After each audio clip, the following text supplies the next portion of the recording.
ধনতেরাসে কি কি গিফট পেয়েছে দেখো। আরে না, দেখো দেখো দেখো। শরীরটা ভালো ছিল না, কিন্তু আমার হাজব্যান্ডের আবদার ছিল ভিডিওটা করতেই হবে। আমার হাজব্যান্ড আমাকে কি কি গিফট দিয়েছে, এই সব গিফটগুলো একটু ভিডিও করবে বলছিল ও। তো ফ্রেন্ডস, তোমরা সবাই কেমন আছো? অনেক দিন পর আমি ভয়েস ভিডিও দিচ্ছি। এমনি ভিডিও সেইভাবে ছাড়তাম না, একটু শরীর প্রবলেম ছিল। তো আমি ধনতেরাসে গিফট পেয়েছি। তো প্রথমেই বলে দিচ্ছি, আমার ভয়েসটা একটু খারাপ, মানে গলা বসে গেছে, ভয়েসটা একটু ভারী লাগছে, তো ইগনোর করবে আমার ভয়েসটা। তো আমার বোন আমাকে কি গিফট দিয়েছে, সেই গিফটটাই আমি তোমাদের সাথে শেয়ার করবো, সেটা তোমরা দেখো, ঠিক আছে? আমার বিয়ের 2 বছর হয়ে গেছে। তো এই সেকেন্ড বছরে আমার বোন আমাকে বললো ধনতেরাসে গিফট দিবে, বললো একটা গিফট, মানে একটা গিফট নিতে পারবে। বাট আমি ভাবতে পারিনি, আমি আশাই করিনি যে আমার বোন আমাকে 3টে গিফট দিবে। এই যে তিনটে গিফট আছে, আমি তো ভাবতে পারিনি যে 3টে গিফট পাবো।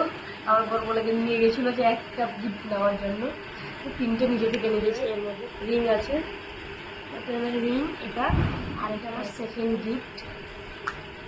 বাকি সেকেন্ড গিফটটা কি পেয়েছি, আচ্ছা এটা একটা রূপোর মঙ্গলসূত্র, আমি তোমাদেরকে হাতে দেখাচ্ছি, দেখো খুব ইউনিক। আমার দোকানে গিয়ে পছন্দ হয়ে গেছে। এই প্রথমে অ্যাকচুয়ালি আমার ইউনিক মানে গিফট ভালো লাগে, মানে ইউনিক জিনিস আমার ভালো লাগে। তো তার জন্য আমার এটা দোকানে গিয়ে আমি ভেবে নিয়েছিলাম এটা নিব, ঠিক আছে? তো এটা একটা নিয়েছি, সিলভারের মঙ্গলসূত্র। এটা থাকলো, এটা হলো আরেকটা গিফট আমার। এটা আমার হাজব্যান্ড আমাকে মানে আরেকটা গিফট দিয়েছে, এটা তার পছন্দের গিফট। আমার এটা খুব ভালো লেগেছে। তো তোমাদের কেমন হয়েছে জানাবে। এটা আমার সব থেকে বড় গিফট, মানে এর দাম কোনো হয় না, এটা অনেক বড় গিফট, অনেক দামি গিফট।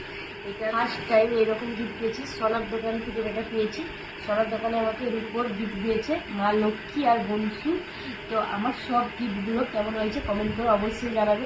এটা তো আমার সব থেকে প্রিয় গিফট, আমার খুব পছন্দ।